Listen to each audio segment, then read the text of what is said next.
Assalomu alaykum. Chartaxi 1417 mijozlari kelib keladigan yangi yil bayrami bilan yana bir bor chin qalbimdan tabriklayman.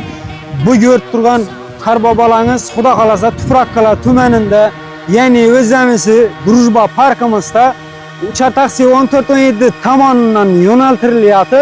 Albatta, hurmatli mijozlarimiz ko'nglini sel bo'lsa ham ko'tarishda xizmat etadi. Qarbobo xizmatlari kerak bo'lsa, ekrandagi nomerlarga telefon uraverasizlar. Bu videoni esa Qarbobo izlab yurgan yurtdoshlarimizga tirs yuborib qo'yamiz. Assalomu alaykum aziz obunachilar, sizlarni ko'rib turamizdan yana bir bora xursandmiz. Yurtimiz fuqarolari 1417 kompaniyasi nomidan yana bir bora chin qalbimizdan tabriklaymiz. Do'stimiz aytib o'tganidek, mana bizlarda endi Qarbobo xizmatlari ham mavjud. 1417 ishonchli raqamlariga telefon qilasiz. Kechki payti xizmatlarni bemalol uyingizda qilib berishadi. Farzandlaringizni quvonchini ko'rmoqchi bo'lsangiz, albatta 1417 bilan baham ko'ring. Telefon qiling, ishonchingizni oqlaydi. Omon bo'ling.